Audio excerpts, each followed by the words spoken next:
Thank you for joining me for another edition of Learning Jazz Songs, Styles, and Improvisation by Ear. My name is Chris Teal, and today we're going to get into another Charlie Parker blues. This is Blues for Alice. And so, big picture, things to know about this song. We're in the key of F major, so go ahead and just get your ears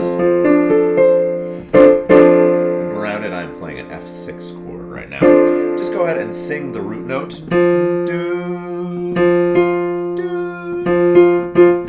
Okay, and before we get into listening to a fantastic demonstration, classic recording of Bird playing the melody, this is the first part we're going to learn, just things to remember about our standard blues form, 12 bars long, and that is something that this is sticking to right off the bat.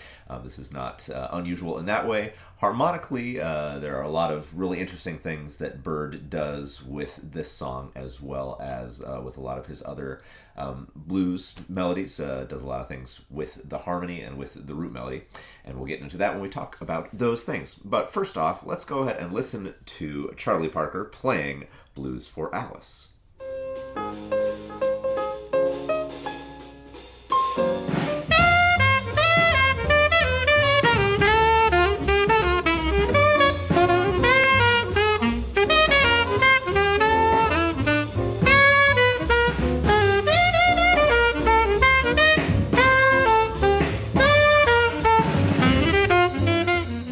So really fantastic. We hear a lot of inflection going on from Charlie Parker on the melody there.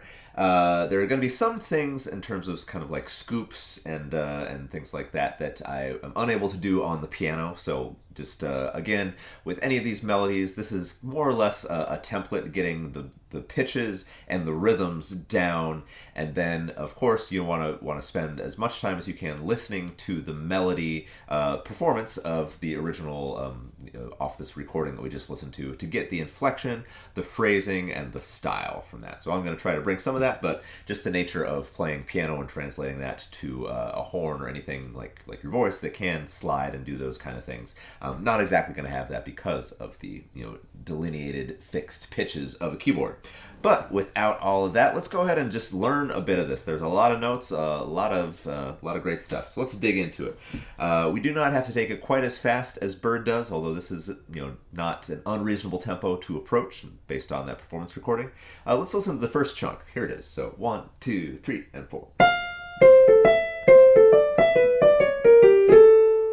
Okay, just going to do that much. So it starts in the and a 4. 1, 2, 3, and 4.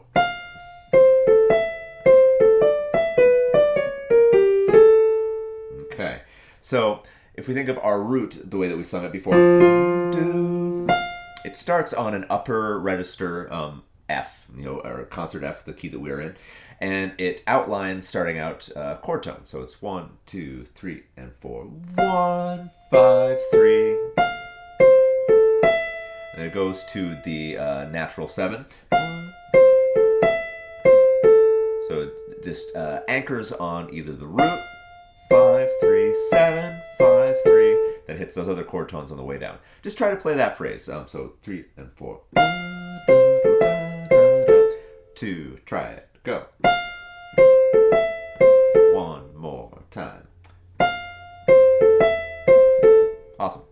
So from there,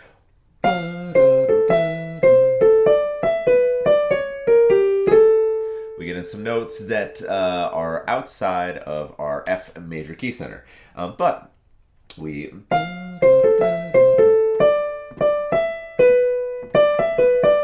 So now...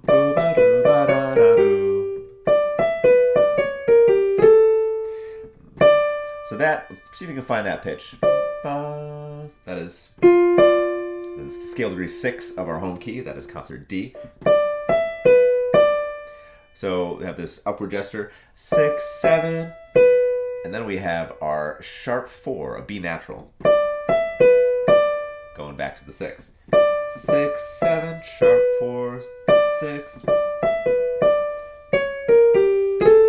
And then this little descending, diminished triad. So just to check those pitches there, it goes D, E, B, D. And what is this? We'll think of this as a D flat, B flat, G.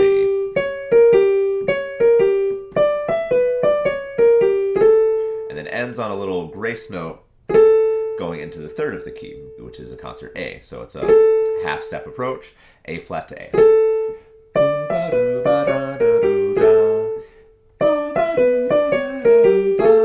See if you can play that much, then we'll put this first chunk together. Starts on concert D. 1, 2, 3, and 2 again. Go. All right. See if you can put these first pieces together. Sounds like 2, 3, and 4.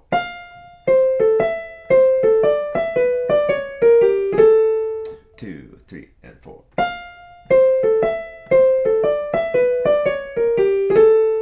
All right. So feel free again, slow this down if you need to.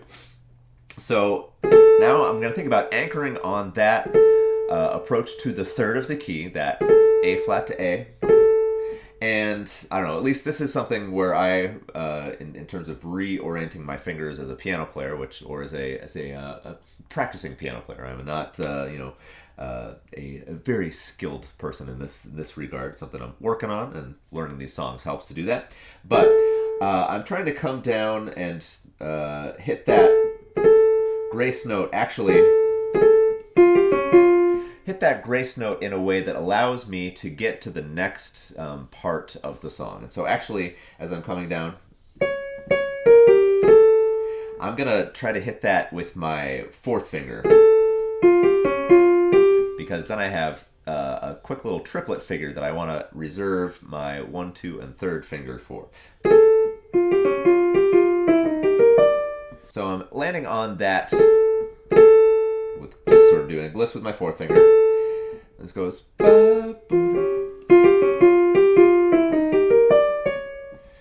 So actually, I'm just going to take this next little chunk. So listen to the way what this sounds like. 2, 3, and 4. So, okay, play it one more time. 2, 3, and 4. Okay, so at that grace note, then I'm back to my root, F, G, then down to a D flat, C sharp, then goes back to that, so F, F, G, F, G, C sharp, F, G, and then back to F, and then do a chromatic walk down to the flat 7 of the key.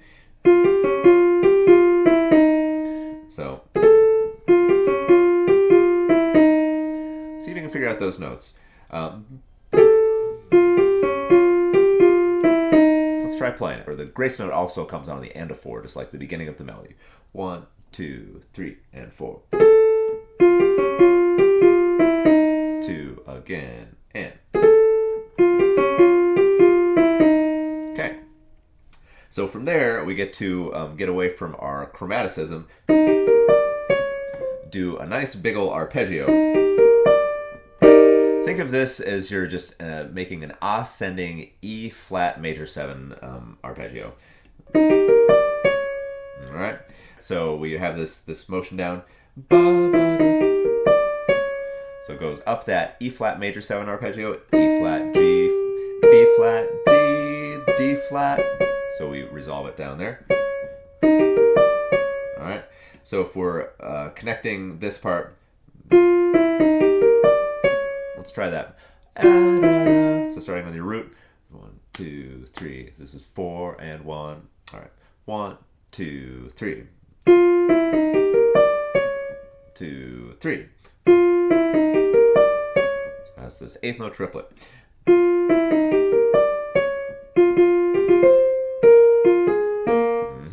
Then we get into some more leapiness, as we mentioned in our last Charlie Parker head. These are often they can get a little leapy. So this next part, after we go and we ascend, we go back to the root. So then we get into something that's more of a eighth note 16th rhythmic figure. 1 and a 2 and. So the triplet starts on beat 1, 2, 3, and 1 and a 2 and. it's this 3 and 4 and a 1. So we get F, F, G, F, C. And we get some more leapiness going down. So see if you can just check that little 8/16 figure. So 3, 3 and 4 and a 1 and a 2 and. So you go up to your concert C, the 5th of our key. 5, 4, 1. Then flat 3. Then you gotta make a big old jump down to scale the reed 4. So that's a B flat.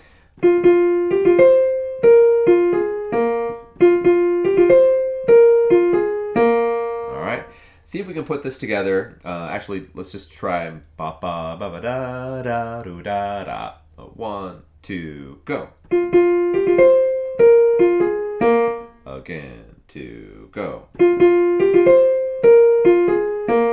1 more, go. Okay, so now if we put this together.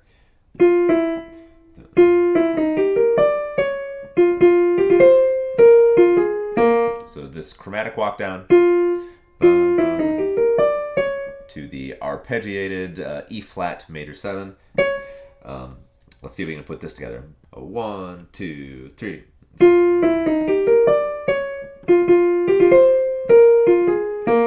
One more time. 1, 2, 3.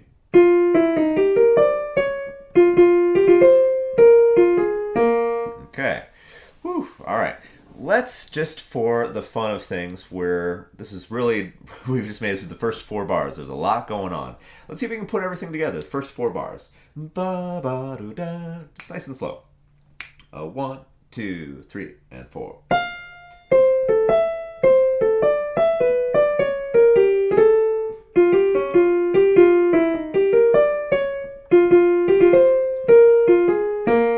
Okay.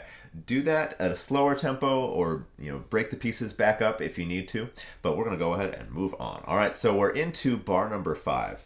So we have the leapy section, 3 and 4.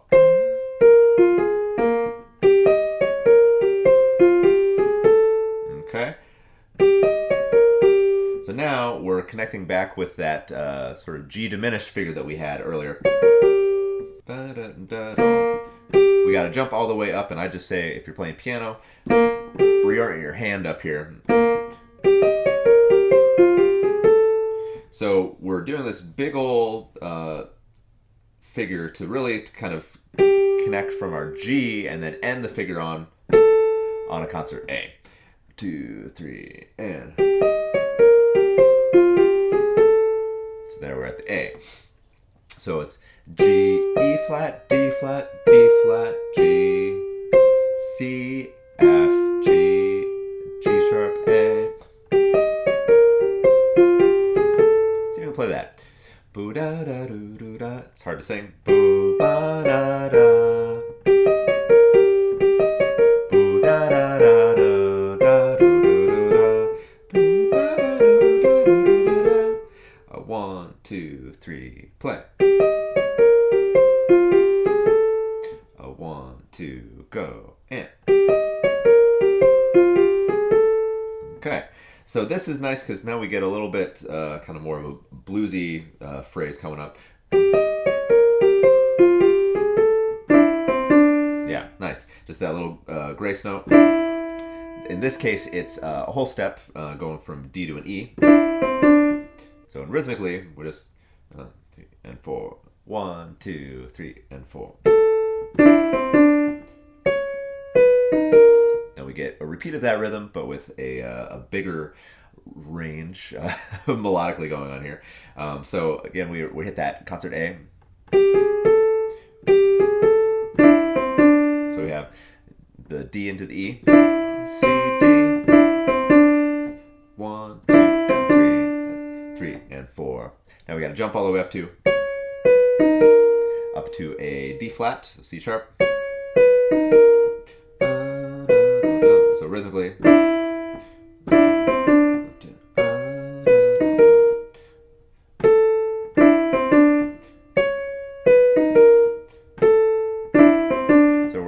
notice rhythmically it's very repetitive in this section. 3 and 4. A.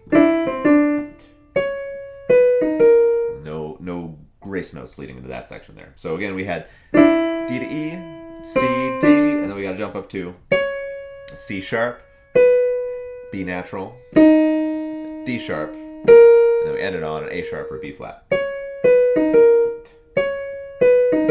So to see if you can try this little 3 and 4. Ba ba da ba ba da da. Let's try that. 1, 2, 3, and 4. Repeat. One more time. All right. So we're on a B flat.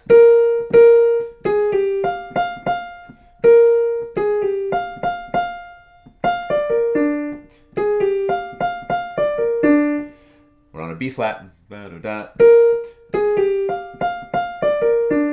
Now again, we get another big leapy section after this ascending minor seventh. So it goes to it ba ba da ba da, A flat, G, then up to an F natural. Ba, ba, ba, ba.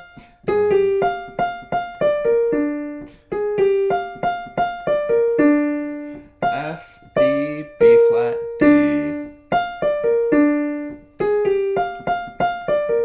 See if we can play that. Ba do ba ba ba ba da da. It's like a chord on triplet. Ba ba ba. Ba ba da da da. Before we go back into that eighth note flow. I'll play it and then you try it. 1, 2, 3, and 1, 2, try it. Go.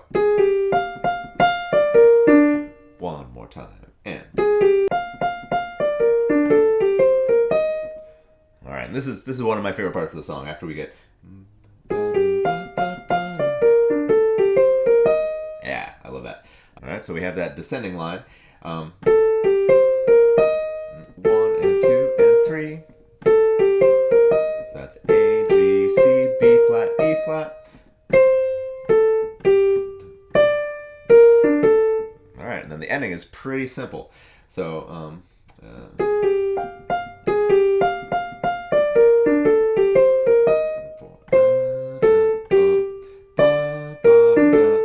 we go on to, this is a concert C. 2, 3, and 4. 1, 2, 3. So we get an and a 4, 3, and 4, and 1, 2, 3, and 4. And then just finds a different way to fill back to that concert A, the third of our home key. 3 and 4. So there it goes up to concert D, B flat, D, A for that those octave Ds a little bit ago. 3 and 4. So you can play that. This is the final phrase of the melody. 1, 2, 3, and 4. 1, 2, again, go. All right, excellent. So, if we piece this together, again, we've noticed that it just kind of has this really great flow to it. Let's see if we can do this last chunk, and then we'll maybe do the chunk before it, and then piece everything together. So we have the.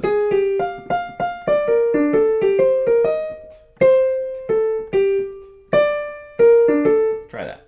All right, A flat to G. 2, 3, and 4.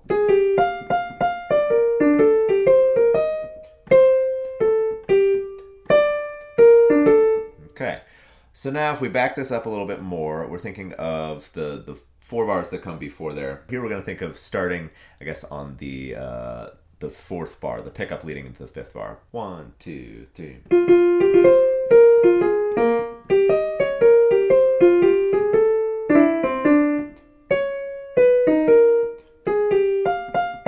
Now we're into the last 4. All right, so complicated parts, but just take your time, go through it a bunch. Let's see if we can put the whole melody together. Here we go. All right, 1 and 2, 1, 2, 3, and 4.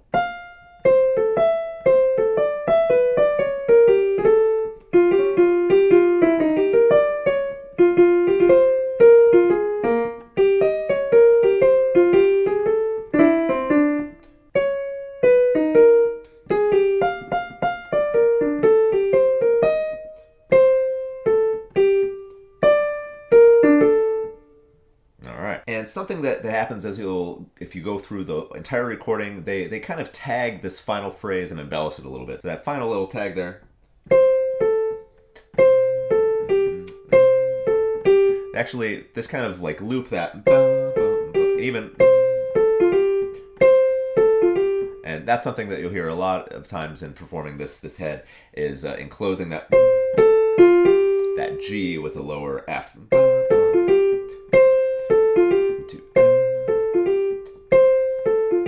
Okay, so that's a way you can choose to end the song or come up with your own ending. I think that Bird would be proud of taking some experiments with this song as well.